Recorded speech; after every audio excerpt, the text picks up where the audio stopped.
Infrastructure, faculty, patient load, outdoor, indoor जो भी होना चाहिए वो बहुत कम है। ये जो हमारा एलिगेशन नहीं है, ये सब डॉक्यूमेंटेड है। नेशनल मेडिकल कमीशन की पिछले 12 साल में 22 या 23 इंस्पेक्शन हुए हैं। उन सभी इंस्पेक्शन में ये कॉलेज मेजरेबली फेल हुआ है हर इंस्पेक्शन में।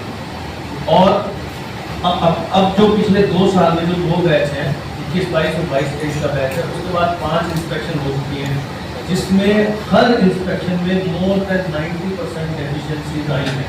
चाहे वो इंस्पेक्शन बाबा फरीद यूनिवर्सिटी ने करी हो, चाहे वो नेशनल मेडिकल कमीशन ने करी हो, चाहे वो इंस्पेक्शन DMER ने करी हो, पंजाब गवर्नमेंट ने करी हो। और बहुत सी जगह ऐसी है कि इतने एडवर्स रिमार्क्स हैं कि इस तरह की चीज़ें लिखी हुई हैं इंस्पेक्शन में कि this college is doing fraud not only with the students and parents but also with the society. इस कॉलेज पे कलेक्टिव एक्शन होने चाहिए, इस कॉलेज पे तो बैच नहीं मिलने चाहिए। ये हम नहीं कह रहे हैं, ये जो अथॉरिटीज़ हैं जो कि इंस्पेक्शन करने के लिए एंड मेडिकल एजुकेशन को रेगुलेट करने के लिए जो अथॉरिटी मतलब गवर्नमेंट की तरफ से जिनको शेड्यूल मिला हुआ है यूनियन ऑफ इंडिया की तरफ से, ये सब उनका वर्जन है, हमारा वर्जन नहीं है, बच्चों का वर्जन नहीं है। आज ये सब चीज़ें चल रही हैं, हम कोशिश कर रहे हैं कि हमारे बच्चों को अच्छे कॉलेज मतलब दूसरे कॉलेजों में जहाँ पे प्रॉपर एजुकेशन मेडिकल की हो रही है वहाँ पे शिफ्ट कर दिया जाए। लेकिन इस वक्त हमें बाहर बच्चों को इसलिए आना पड़ा कि जो ये प्रॉब्लम 10 तारीख को होगी। लोग कह रहे हैं कि इस पे कॉलेज बोर्ड का स्टे है, ये वो है। बोर्ड का स्टे जो है वो शिफ्टिंग पे है। हमारा पंजाब गवर्नमेंट से DMER से बाबा फरीद यूनिवर्सिटी से जो डिमांड है वो ये है कि we are abided by the court's decision, we will abide by the court's decision. लेकिन जो क्योंकि वहाँ पे पढ़ाई नहीं हो रही है तो बच्चों की हम शिफ्टिंग की बात नहीं कर रहे, लेकिन बच्चों की एक ऑल्टरनेटिव एजुकेशन बच्चों को प्रोवाइड करवाई जाए। इसके लिए बच्चे धरने पे बैठे हैं और इसी के लिए हमने आपको यहाँ आज बुलाया और आपको कर दिया। जो चिंतपूर्णी मेडिकल कॉलेज की फैकल्टी की रिक्वायरमेंट है वो 204 है, 204 उनकी फैकल्टी की रिक्वायरमेंट है। उन्होंने अपनी जो वेबसाइट पे और जो उन्होंने अपना जो डिस्क्लोजर दे रखा है NMC को, उसमें वो 104, 105, 102 इसके आसपास रहते हैं हमेशा। फिर भी देखा जाए तो उनके डिस्क्लोजर में ही 50% के करीब फैकल्टी की डेफिशिएंसी है।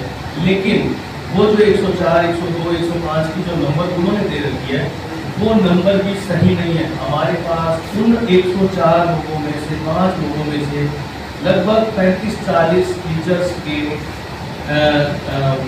का रिकॉर्ड है जो कि वहाँ पे काम नहीं कर रहे, बल्कि पंजाब के, दिल्ली के, हरियाणा के, जम्मू के दूसरे हॉस्पिटल्स में काम कर रहे हैं। उन टीचर्स की जो कि एक्चुअली वहाँ काम नहीं कर रहे या कभी कभार महीने में, हफ्ते में, 10 दिन में एक बार आ जाते हैं, अपनी अटेंडेंस लगा के चले जाते हैं, उनके हमारे पास रिकॉर्ड है, उनकी प्रिस्क्रिप्शन स्लिप्स हैं कि वो कौन कहाँ काम कर रहा है। इसी तरह के 7-8 टीचर्स के हमारे पास वो रिकॉर्ड भी हैं जो उन्होंने शो कर रखे हैं। जो टीचर्स कोई जनवरी 2023 में छोड़ चुका है, कोई जनवरी 2022 में छोड़ चुका है, और उन्होंने इवन इंटीमेट भी किया हुआ है कॉलेज को कि हम आपका कॉलेज इतनी तारीख के बाद छोड़ चुके हैं, लेकिन आप हमारे कॉलेज का अननेसेसरीली नाम यूज कर रहे हो। उन्होंने न केवल कॉलेज को इन्फॉर्म कर रखा है बल्कि NMC को, PMC को, DMER को इन्फॉर्म कर रखा है। वो भी 7-8 टीचर्स की मेल्स भी हमारे पास होते हैं, नहीं होते। इस कॉलेज में वो कह रहे हैं कि ऑपरेशन हो रहे हैं, जिस कॉलेज में ब्लड बैंक ही नहीं है, जिस कॉलेज में ब्लड बैंक ही नहीं है, उस कॉलेज में ऑपरेशन, उस हॉस्पिटल में ऑपरेशन कैसे हो रहे हैं, ये हमारे समझ से परे की बात है। आप जहाँ तक बात करें गवर्नमेंट से, हम जो भी काम कर रहे हैं प्रॉपर तरीके से कर रहे हैं। हमने गवर्नमेंट को ईमेल भी कर रखी है, बाबा फरीद यूनिवर्सिटी के PC को, रजिस्ट्रार को हमने रिटन मेमोरेंडम भी दिया है। उस पर हमें ये पता लगा है, जो उसी दिन उन्होंने हमें बोला था कि हमने ये आपकी जो डिमांड है हमने DMER को, गवर्नमेंट को भेज दिया।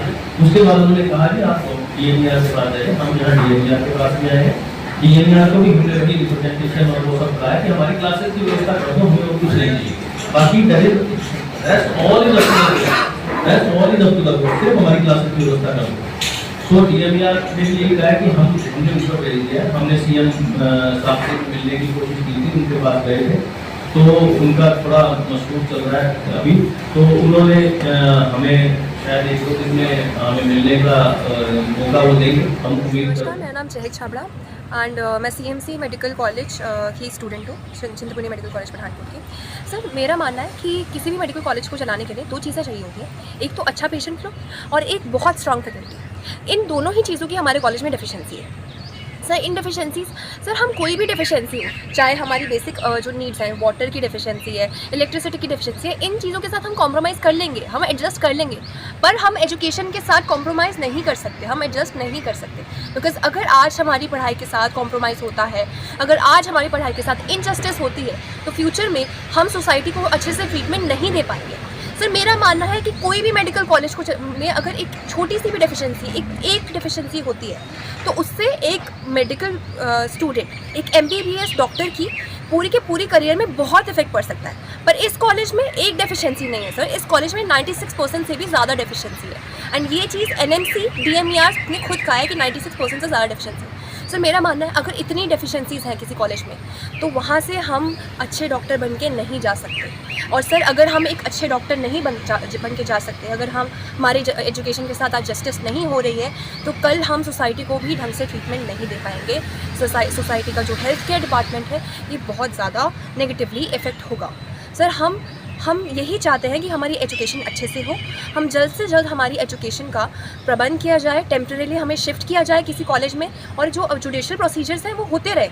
अगर जुडिशियल प्रोसीजर्स ने बाद में बोला कि हमें प्राइवेट कॉलेजेस में शिफ्ट कर दिया जाएगा, तो हम हो जाएंगे।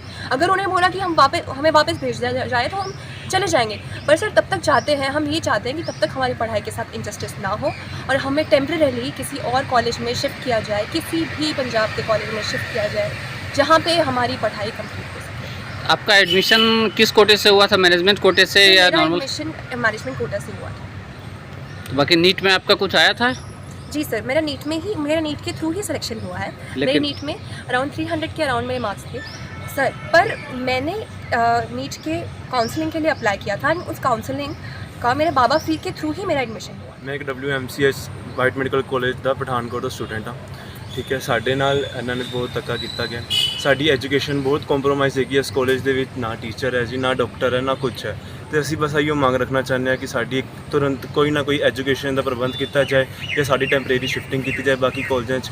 ਜੋ ਵੀ ਕੁਝ ਹੈ ਕਿ ਕੋਈ ਸਾਨੂੰ ਕਹਿ ਰਹੇ ਨੇ ਕਿ ਤੁਸੀਂ ਪੈਸਿਆਂ ਪਿੱਛੇ ਤੁਸੀਂ ਜਾ ਰਹੇ ਹੋ ਅਤੇ ਕਿ ਤੁਹਾਨੂੰ ਗਵਰਨਮੈਂਟ ਕਾਲਜਿਸ ਦੇ ਵਿੱਚ ਘੱਟ ਪੈਸੇ ਦੇਣੇ ਪੈਣਗੇ ਜਾਂ ਤੁਹਾਨੂੰ ਉੱਥੇ ਗਵਰਨਮੈਂਟ ਕਾਲਜਿਸ ਦਾ ਮਾਰਕ ਚਾਹੀਦਾ, ਸਾਨੂੰ ਇੱਦਾਂ ਦਾ ਕੁਛ ਨਹੀਂ ਚਾਹੀਦਾ। ਸਾਨੂੰ ਸਿਰਫ ਐਜੂਕੇਸ਼ਨ ਹੀ ਐਜੂਕੇਸ਼ਨ ਚਾਹੀਦੀ ਹੈ, ਕਿਉਂਕਿ ਇੱਕ ਮੈਡੀਕਲ ਸਟੂਡੈਂਟ ਕੀ ਚਾਹੁੰਦਾ ਕਿ ਹਾਂ ਮੈਂ ਆਪਣੇ ਪੇਸ਼ੈਂਟਸ ਨੂੰ ਇੱਕ ਵਧੀਆ ਤਰ੍ਹਾਂ ਟਰੀਟ ਕਰ ਪਾਵਾਂ, ਤਾਂ ਸਾਨੂੰ ਇੱਕ ਐਜੂਕੇਸ਼ਨ ਚਾਹੀਦੀ। ਸਾਨੂੰ ਪਲੀਜ਼ ਸਾਡੀਆਂ ਹੱਥ ਜੋੜ ਕੇ ਬੇਨਤੀ ਹੈ ਕਿ ਸਾਨੂੰ ਐਜੂਕੇਸ਼ਨ ਪ੍ਰੋਵਾਈਡ